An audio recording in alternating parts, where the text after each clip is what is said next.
Good morning, 8KJ. So it is Wednesday. I had to really think what day it was today. I was like, is it Tuesday? Is it Thursday? But no, it is Wednesday today. So I hope you're all well. How are you all doing? Thank you, Evie, for saying you liked my hair. Yeah, it was it's got a bit lighter. I did wash it, and you can start to see actually where the lines are. It was better when I'd first done it, but no, thank you, Evie, that was very nice.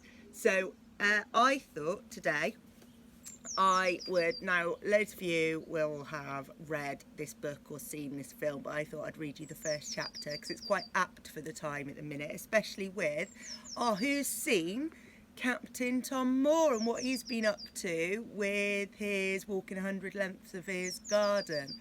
Absolutely amazing, all before his 100th birthday. So I know lots of you will have read this before, and I remember being read this story. It's one of my favourite books, and I read it when I was in year 5 by Mrs Forrest, my year 5 teacher. Back in the 90s that was. Okay.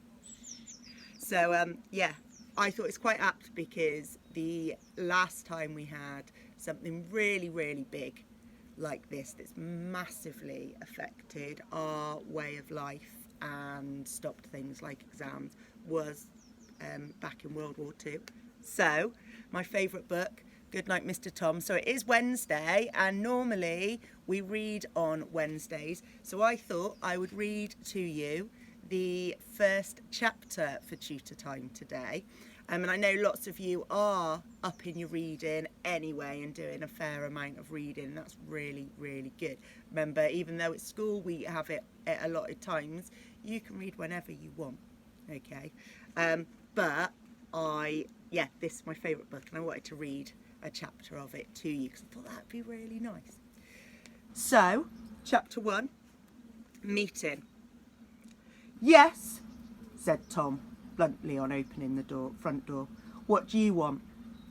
A harassed middle-aged woman in a green coat and felt hat stood on his step. He glanced at the armband on her sleeve. She gave him an awkward smile. I'm the billeting officer for this area, she began. Oh yeah? And what's that got to do with me? She flushed slightly. Well, Mr. Oakley, Thomas Oakley. Ah, thank you. Mr. Oakley. She paused and took a deep breath. Mr. Oakley, with the declaration of war imminent. Tom waved his hand. Yeah, I know all about that. Get to the point. What do you want? He noticed a small boy by her side. It's him I've come about, she said. I'm on the way to your village hall with the others. What others? She stepped to one side. Behind the large iron gate which stood at the end of the graveyard were a small group of children. Many of them were filthy and very poorly clad. Only a handful had a blazer or coat. They all looked bewildered and exhausted. One tiny, dark-haired girl in the front was hanging firmly onto a new teddy bear. The woman touched the boy at her side and pushed him forward. There's no need to tell me, said Tom. It's obligatory and it's for the war effort. You are entitled to choose your child. I know, began the woman apologetically. Tom gave a snort. But, she continued, his mother wants him to be with someone who's religious or near a church. She was quite adamant. She said she would only let him be evacuated if he was. Was what? Asked Tom impatiently. Near a church. Tom took a second look at the child. The boy was thin and sickly looking, pale with limp sandy hair and dull grey eyes. His name's Willie, said the woman. Willie, who had been staring at the ground, looked up. Round his neck, hanging from a piece of string, was a cardboard label. It read, William Beach. Tom was well into his 60s a healthy, robust, stockily built man with a head of thick white hair. Although he was of average height, in Willie's eyes he was a towering giant with skin like coarse, wrinkled brown paper and a voice like thunder. He glared at Willie. "Well, you'd best come in then," he said abruptly. The woman gave a relieved smile. "Oh, thank you so much," she said, and she backed quickly away and hurried down the tiny path towards the other children. Willie watched her go. "Come on in," repeated Tom harshly. "I ain't got all day." Nervously, Willie followed him into a dark hallway. It took a few seconds for his eyes to adjust from the brilliant sunshine he had left to the comparative darkness of the cottage. He could just make out the shapes of a few coats hanging on some wooden pegs and 2 pairs of boots standing below. "Suppose you'd best know where to put your things," muttered Tom, looking up at the coat rack and then down at Willie. He scratched his head. "Bit for you, I'd best put a low peg." He opened the door on his left and walked into the front room, leaving Willie in the hallway still clutching onto his brown carrier bag.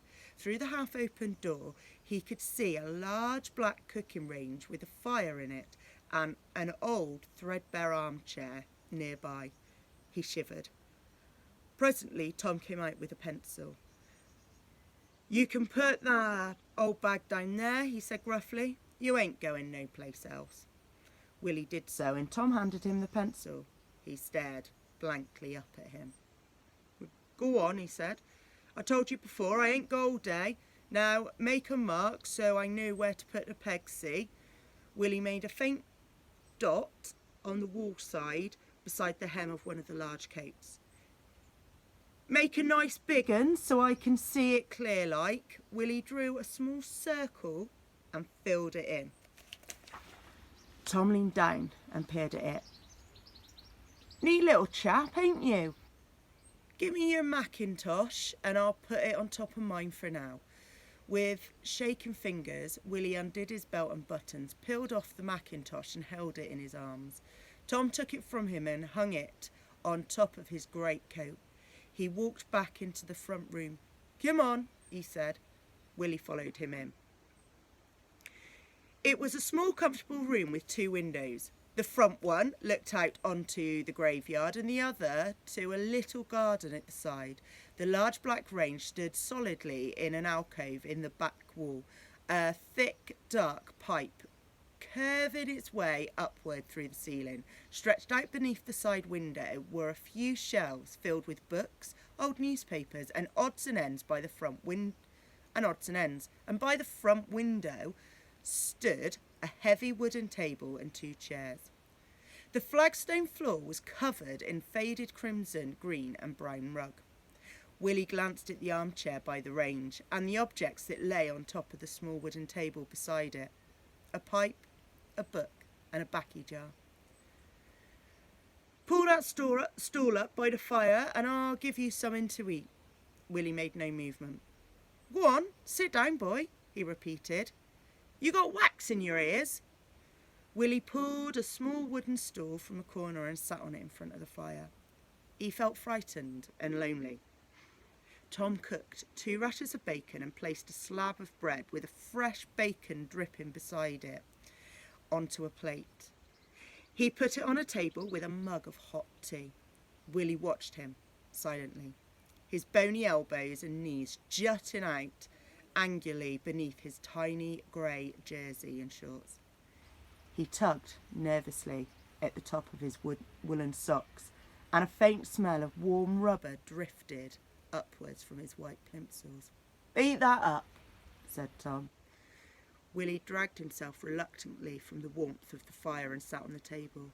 "You can put your own sugar in," Tom grunted. Willie politely took a spoonful, dunked it into the large white mug of tea and stirred it. He bit into the bread, but a large lump in his throat made swallowing difficult. He didn't feel at all hungry, but remembered apprehensively what his mum had told him about doing as he was told. He stared out at the graveyard. The sun shone brilliantly, yet he felt cold. He gazed at a few trees around the graves. Their leaves were all different colours, pale greens, amber, yellow. "Ain't you hungry?" asked Tom from his armchair. Willie looked up startled. "Yes, mister," he whispered. Just a slow chewer, that's it." He nodded timidly and stared miserably at the plate. Bacon was a luxury. Only lodgers or visitors had bacon, and here he was, not eating it. "Maybe you can chew it more easy later." Tom beckoned him over to the stool. "Put another spoon of sugar in that, boy, and bring that tea over here." Willie did so and returned to the stool. He held the mug tightly in his icy hands and shivered. Tom leaned towards him. "What you got in that bag then?" "I dunno," mumbled Willie. "Mum packed it. She said I weren't to look in it." One of his socks slid halfway down his leg, revealing a large, multicoloured bruise on his shin and a swollen red sore beside. "That's a nasty old thing," Tom said, pointing it out. "What gave you that?" Willie paled and pulled the sock up quickly. "Best drink that before it gets cold," said Tom, sensing that the subject needed to be changed. Willie looked intently at the changing shapes of the flames in the fire and slowly drank the tea. It thundered in his throat in his attempt to swallow it quietly. Tom left the room briefly and within a few minutes returned. "I gotta go out for a spell. Then I'll fix your room. See? Up there." He pointed. Willie shook his head. That's good, or you'd have to sleep under the table." He bent over the range and shoved some fresh coke in the fire. "Here's an old scarf of mine," he muttered, and threw a khaki object over Willie's knees. He noticed another bruise on the boy's thigh, but said nothing. "Have a wander round the graveyard. Don't be scared of the dead. Least they can't drop an old bomb on your head." "No, mister," agreed Willie politely. And close front door behind you, else Sammy'll be in your bacon." "Yes, mister." Willie heard him slam the front door and listened to the sound of footsteps gradually fading. He hugged himself tightly and rocked backwards and forwards on the stool. "I must be good," he whispered urgently. "I must be good." And he rubbed the sore spot on his arms. He was such a bad boy. He knew that. Mum said she was kinder to him than most mothers. She gave him soft beatings. He shuddered. He was dreading the moment when Mr. Oakley would discover how wicked he was. He was stronger looking than Mum. The flames in the range flickered and danced before his eyes, crackling in sudden bursts through, though not in a venomous way. He felt that it was a friendly crackle. He turned to look up for something that was missing. He stood up and moved towards the shelves under the windows. There he was, being bad again, putting his nose in where it didn't belong. He looked up quickly to make sure Mr. Oakley wasn't spying on him through the window. Mum said war was a punishment from God for people's sins, so he'd better watch out. She didn't tell him what to watch out for, though. It could be in his room, he thought, or maybe the graveyard. He knelt on the floor. He knelt on one of the chairs at the front window and peered out. Graves didn't look so scary as she had made out, even though he knew that he was surrounded by dead bodies. But what was it that was missing? A bed checked in the garden. Of course, that was it. He couldn't hear traffic and banging and shouting. He looked around the room again. His eyes rested on a stool where the woolen scarf lay. He'd go outside. He'd picked it up and wrapped it round his neck. He went into the hall and closed the front door carefully behind him. Between him and the graveyard lay a small flat garden. Along the edge were little clusters of flowers. Willie stepped forward to the edge where the garden ended and the graveyard began. He plunged his hands deep into his pockets and stood still for a moment. Okay, so that was when life was a little bit different and had to change for everybody. And just like now, life's a little bit different and it's had to change for us, and it's had to change in sort of different ways to how Willie's life in Goodnight Mr Tom. And now, those of you that know, obviously for Tom and Willie, at the end, and there's Sammy, at the end, obviously it changes. It does change, and it changes for the better for them. So, who knows? Okay, things after this, hopefully things won't go back. They'll go to, the nice things will come back, but hopefully the bad things won't. So I've got my coffee this morning, okay, in my unicorn mug, which matches my unicorn top. Be a teacher corn in a world full of teachers, which matches my pink hair. So I hope you all have a good day. That was a slightly longer tutor time than normal because I was reading to you. So I will see you all. Actually, no, tomorrow we've got a little treat. Tomorrow and on Thursdays, Miss Lovelock Lily is going to do your tutor time video and activities, which would be really, really lovely. I'm really excited and going to join into that.